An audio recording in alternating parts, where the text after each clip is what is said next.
Assalamualaikum warahmatullahi wabarakatuh. Salam sejahtera untuk kita semua.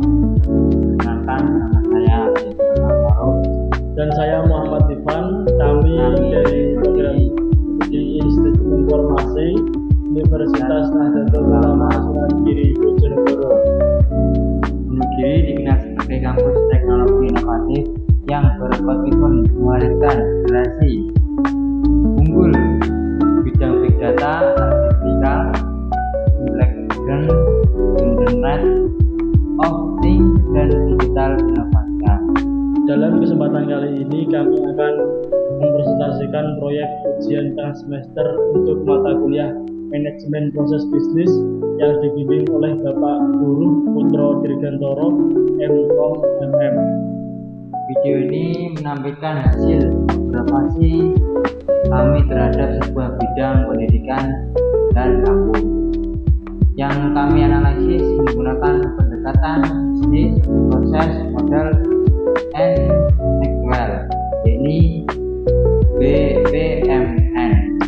Kami berharap melalui tugas ini kami dapat memahami bagaimana penerapan konsep manajemen proses bisnis dalam meningkatkan efisiensi dan inovasi kita.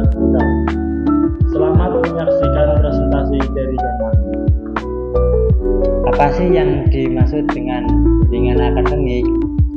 Bimbingan akademik yakni merupakan elemen penting dalam pendidikan tinggi yang berfungsi sebagai pendamping, mengarahkan, dan pembinaan mahasiswa selama menempuh studi.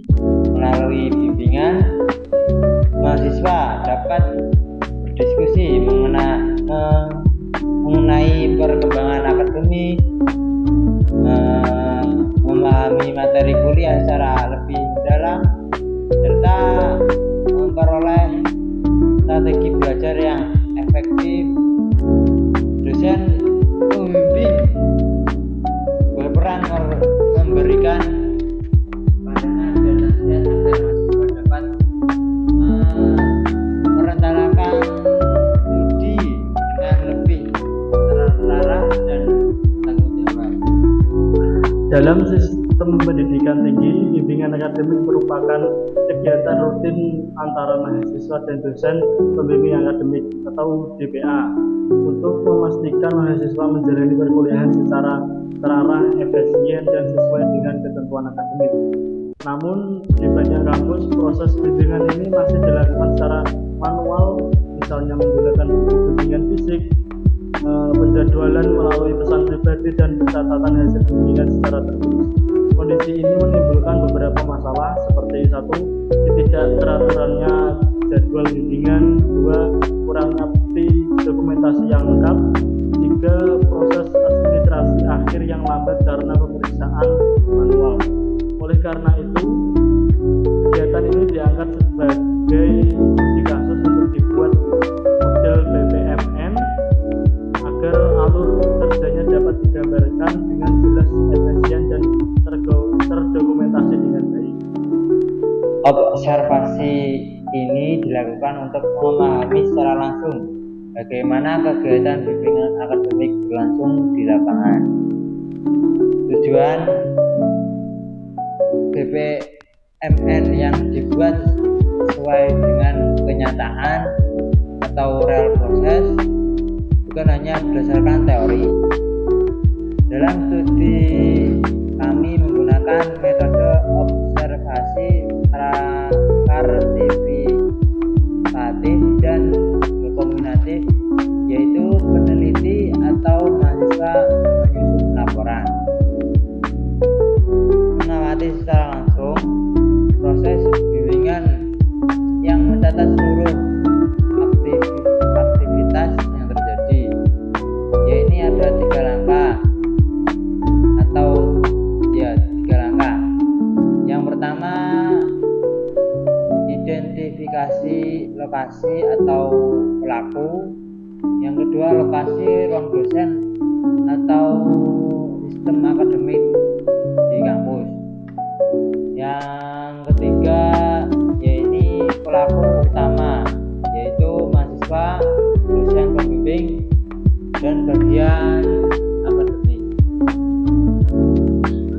Sebelum saya menjelaskan lebih jauh tentang bimbingan akademik yang berkaitan dengan diagram PPNN, saya akan menjelaskan pengertian singkat apa itu proses, main proses, dan subproses.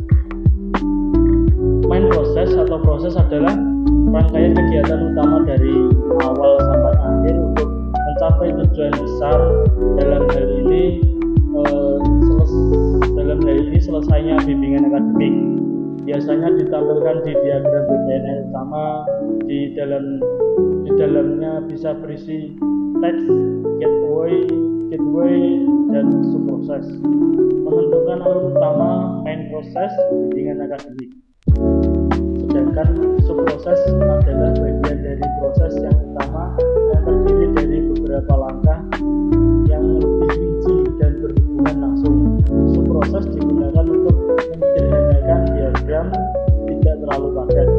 Simbolnya kotak teks dengan tanda plus di bagian bawah.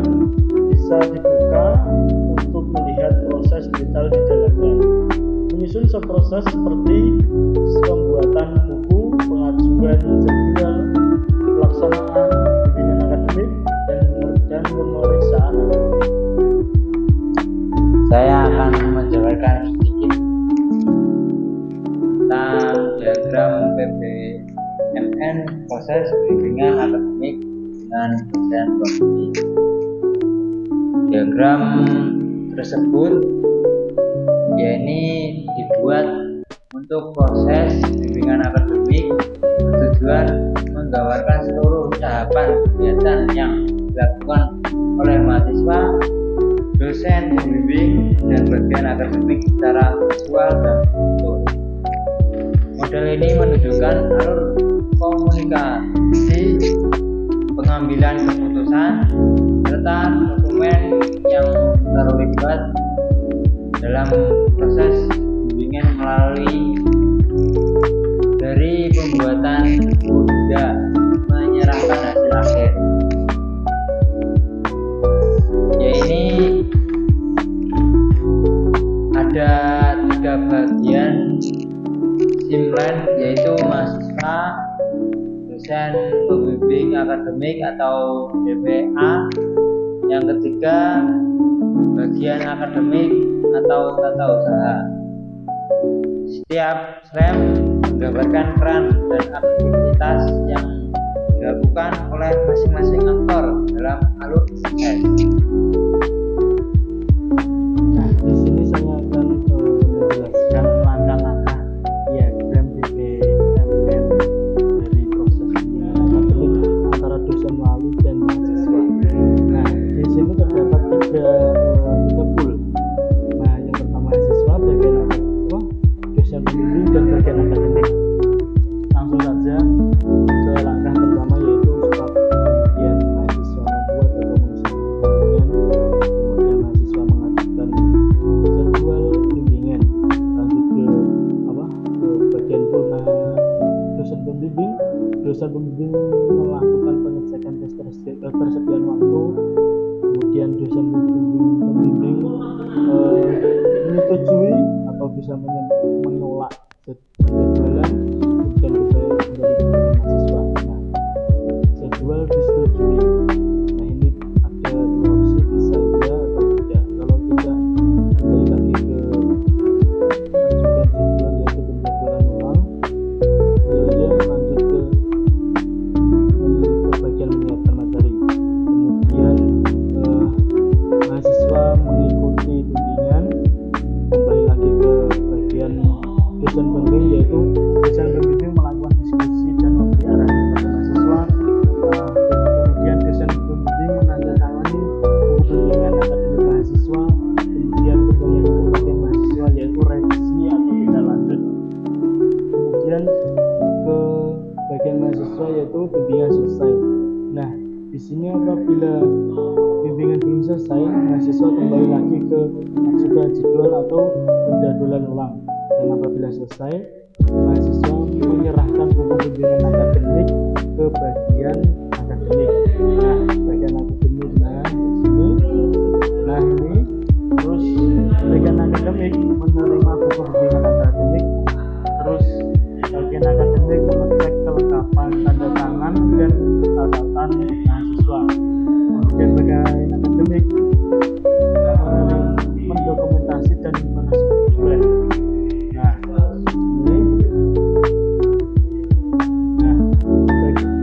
Bagian akademik mengecek keterlengkapan tanda tangan dan catatan ini kembali ke bagian mahasiswa, yaitu dokumen lengkap. Nah, di sini dokumen bisa lengkap, ada dua opsi. Kalau lengkap lanjut ke bagian terakhir yaitu selesai, dan apabila belum lengkap mahasiswa melengkapi dokumen terlebih dahulu, kemudian setelah melengkapi dokumen kembali ke menyerahkan buku bimbingan akademik ke bagian akademik. Nah, di sini terus kemudian bagian akademik mendokumentasi dan mempersetujui buku bimbingan akademik mahasiswa. Lanjut ke sini ke bagian mahasiswa, dan di sini berakhir semua proses bimbingan akademik mahasiswa antara dosen wali dan mahasiswa. Selanjutnya saya akan menjelaskan alur proses BPMN yang berkaitan dengan proses, subproses, dan lainnya. Yang pertama ada inisiasi proses atau start event. Proses dimulai ketika mahasiswa mendapatkan jadwal bimbingan akademik semester berjalan atau saat diperlakukan konsultasi akademik tambahan. Start event ini memadai awal aktifnya mahasiswa dalam melakukan kegiatan bimbingan akademik. Yang kedua, proses 1 membuat buku akademik adalah subproses. Outputnya buku bimbingan akademik siap digunakan. Subproses dalamnya meliputi mendapatkan format buku dari bagian akademik, mengisi identitas diri dan data dosen pembimbing, menyiapkan jadwal awal untuk bimbingan pertama. Proses yang kedua yaitu menentukan jadwal bimbingan. Mahasiswa harus siap mengajukan permohonan jadwal bimbingan kepada dosen pembimbing. Biasanya dilakukan melalui sistem informasi akademik, email atau pesan langsung yang bisa berhubungan dengan dosen atau WA atau apa. Keputusan yaitu dosen pembimbing akan menyetujui atau tidak. Jika disetujui, proses dilanjutkan. Jika tidak, mahasiswa akan mengulangi mengajukan permohonan. Yang ketiga, proses yang ketiga yaitu pelaksanaan bimbingan akademik atau subproses. Mahasiswa dan dosen. Pada tahap ini dosen dan mahasiswa bertemu sesuai jadwal yang telah disepakati untuk membahas berbagai hal yang terkait akademik dengan dosen, memberikan arahan mengenai KRS atau permasalahan akademik dan non-akademik atau evaluasi capaian hasil belajar semesternya. Proses 4, tindak lanjut atau revisi. Pelaku mahasiswa melengkapi dokumen yang diminta, getaway atau keputusan. Apabila tidak dilanjut sudah sesuai, maka mahasiswa dapat melanjutkan ke proses akhir. Jika belum, maka mahasiswa melakukan bimbingan ulang atau looping hingga disetujui dosen. Proses 5, verifikasi buku akademik oleh bagian akademik. Pelaku bagian akademik bertugas memeriksa kelengkapan catatan bimbingan tanda tangan dosen pembimbing, jumlah pertemuan yang dilakukan. Proses di dalamnya meliputi penerimaan buku bimbingan, pemeriksaan kelengkapan data, dan validasi akhir hasil bimbingan. Yang keenam yakni proses menyimpan atau mengarsipkan data. Ini pelakunya yakni bagian akademik atau TU. Verifikasi. Setelah verifikasi selesai, buku bimbingan disahkan dan diarsipkan sebagai dokumen resmi. Selain data dapat disimpan secara digital untuk kebutuhan laporan atau audit akademik. Yang ketujuh yaitu akhir proses. Proses berakhir ketika bagian akademik mengesahkan hasil bimbingan dan memberikan konfirmasi kepada mahasiswa bahwa seluruh tahapan telah selesai. Nah, pada titik itu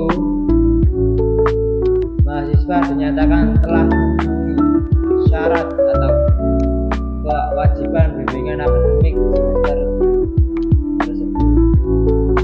Dari beberapa penjelasan materi tersebut, saya akan menyimpulkan bahwasanya manajemen proses bisnis memberikan pemahaman dalam mengenai bagaimana suatu organisasi menjalankan dan mengelola dan mengoptimalkan proses bisnisnya agar lebih efektif dan efisien.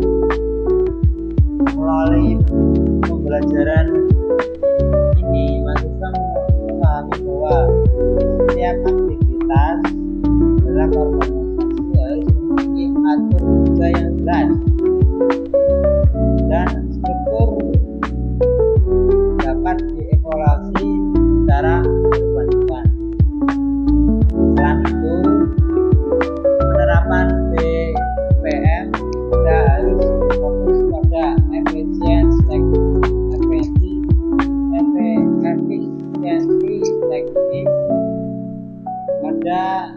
tetapi juga pada peningkatan nilai bisnis. Kolaborasi antar departemen serta keputusan pelanggan. Dengan demikian, BPM yang tujuannya harus berjalan selaras mencapai tujuan. Kemudian refleksi pembelajaran dari mata kuliah BPM. Selama mengikuti mata kuliah ini, saya menyadari bahwa proses bisnis adalah inti dari setiap kegiatan organisasi dan setiap proses memiliki peran strategis dalam menentukan keberhasilan suatu sistem. Melalui berbagai tugas, studi kasus, dan pembuatan model BPMN, saya belajar untuk satu, berpikir sistematis dan analitis dalam memetakan alur kerja bisnis. Dua, mengidentifikasi permasalahannya nyata dalam satu proses dan mencari solusi berbasis perbaikan proses. Tiga, menggunakan BPMN secara efektif untuk menggambarkan hubungan antara aktivitas, aktor, dan keputusan dalam suatu proses bisnis. 4. Memahami pentingnya sinkronisasi antara proses bisnis dan sistem informasi agar teknologi yang digunakan benar-benar mendukung kebutuhan operasional. Pembelajaran ini juga melatih kemampuan saya dalam berpikir kritis, berkolaborasi dalam tim, serta mengkomunikasikan hasil analisis secara profesional. Saya menyadari bahwa keberhasilan penerapan BPM tidak hanya ditentukan oleh alat atau model yang instan, tetapi juga oleh pemahaman dalam terhadap kebutuhan bisnis atau